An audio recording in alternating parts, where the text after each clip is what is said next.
Today we're visiting one of my favourite stations, Crystal Palace. This is in South London on the Overground and on National Rail. And it's pretty magnificent. One question though. Why? The station has its ultimate origins here in Hyde Park. It was here, in 1851, that the Great Exhibition was held. This was the brainchild of Albert, the Prince Consort. It was to be a showcase of all that was great about Britain. At this time, Britain was on a bit of a high. It had the largest empire in the world. It was the wealthiest and most powerful nation. The Great Exhibition would be a celebration of all that. The question was where to house it. A design committee was formed to decide on the exhibition building, which was a who's who of Victorian engineering. William Cubitt, Robert Stephenson, Isambard Kingdom Brunel, Charles Barry, among others. There were hundreds of designs submitted from some of the greatest architects in the world. Yet the winning design came from a gardener, Joseph Paxton, who devised an enormous glass structure. As a gardener, Paxton had an interest in greenhouses and had developed the techniques necessary to build an exhibition venue like this as a byproduct of his research. His design met the criteria set out by the competition, that it should be practical, quick to build, reasonably cheap, and able to be disassembled. It took him just 2 weeks to take the building from basic concept to final design. After the winner had been revealed, the building gained the title of the Crystal Palace, which may have started out as a joke in Punch magazine, but quickly caught on. Despite press scepticism, the exhibition was a huge success. The Crystal Palace was more than a venue. It was an exhibit in itself.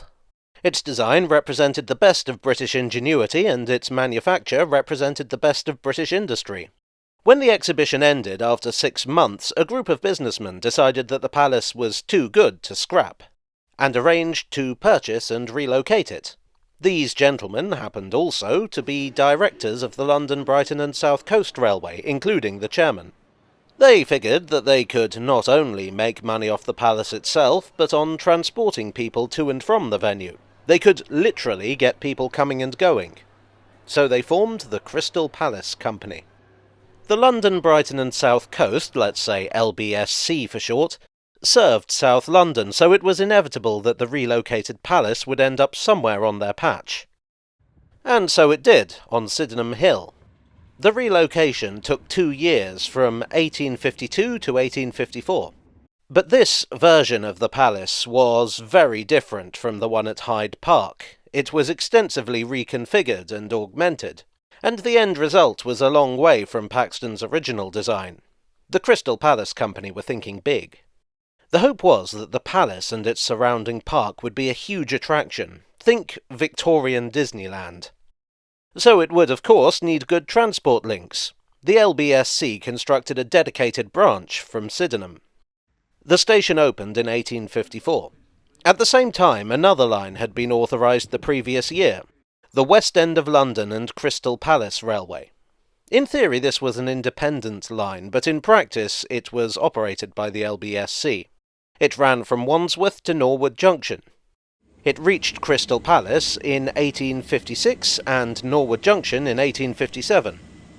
The station was grand, befitting the huge numbers of visitors the promoters expected. It had 3 island platforms with a roof over the terminating lines. The platforms were arranged in such a way that incoming trains would have a platform on both sides, enabling rapid loading and unloading of passengers. Now I should point out that this wasn't the only station to serve the grounds. Penge West was just off the southeastern corner of the park. But more impressive was the station built by the London, Chatham and Dover Railway just north of the palace. This opened in 1865 and was known as Crystal Palace High Level. While I would like to talk about that someday, today is not that day. The palace was indeed a huge success, with displays ranging from an aquarium to a display of prehistoric animals to an early flying machine. It also housed frequent shows and exhibitions. And those visitors came by train. Crystal Palace saw 2 million passengers a year, and not only from the LBSC. The London and North Western Railway, the Great Western Railway and the North London Railway all sent trains here via the complicated network of tracks through South London. In 1875, a new station building was constructed on the road bridge over the track. That's what you see today. In 1894, the station was renamed Crystal Palace Low Level, for consistency and to avoid confusion. In 1905, disaster struck. Not here, but at Charing Cross. The roof over the platforms collapsed. This caused such a stir in the railway world that it was decided to remove the roof at low level, just in case. In 1911, the lines to Crystal Palace Low Level were electrified, which, at the time, was state-of-the-art. Electric trams had arrived at the palace in 1905, and while these tended to be a massive pain in the backside for railways, the distances covered by the trains meant that there wasn't a huge amount of overlap between their passengers. Nevertheless, I do wonder whether the LBSC's decision to electrify was influenced by their would-be rivals on the streets. That's not to say that things were going super well for the railway. The thing was that while the Crystal Palace had been a marvellous novelty when it was first built, people grew tired of it. New exhibits couldn't re-engage people's attention. By the 1890s, it had gone from a must-see attraction to, all right, if you're not too busy. There were occasional ripples in the downward trend, such as at the 1911 Festival of Empire, but by 1913 the company was bankrupt. The Earl of Plymouth bought it up just in time for the First World War. The palace was requisitioned by the Navy. A new trust had taken over, and when they returned in 1920, the site was looking rather shabby and run down. They set about restoring the palace, but it was all for naught. In 1936, it would all come to an end. The palace caught fire. The exact cause is unknown. But within hours, despite the best efforts of over 400 firefighters, the palace was destroyed. The trust couldn't afford to have it rebuilt, nor could they afford insurance. Thus ended the over 80-year history of the Crystal Palace. And so, in short order, both the stations lost their raison d'etre. The high-level branch limped on until 1954, when it closed. The following year, Low Level returned to its old name of Crystal Palace. Fortunately, the old West End and Crystal Palace Railway's position as a useful connecting route meant that the line would stay open, and there were enough residents to justify keeping the station. It became popular with train spotters, as the line was often used by excursion trains. In the 1980s, a new booking hall was added, based on the dearly departed palace itself. It was the overground that brought new purpose to the station. It was a handy place to terminate trains on the orbital route. To that end, Platform 3 was pressed into use. This had been abandoned with the decline in traffic. A new platform, Platform 5, was built over the old carriage sidings. The Crystal Palace-style ticket hall was demolished, and the old building was fitted with a lift for accessibility purposes. These days, the station is pretty well served. Its position on the old and complicated network of South London suburban railways means that it's well connected. Even so, it feels these days somewhat over-engineered.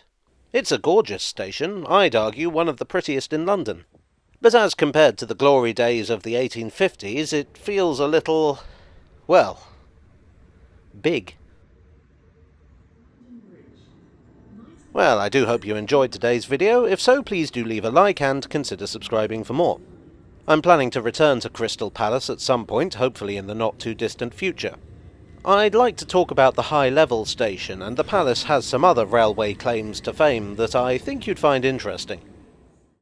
I'd hoped to get some footage of the remains of the palace, but unfortunately they were surrounded by hoardings when I went to visit, so that's something else I'd like to get shots of.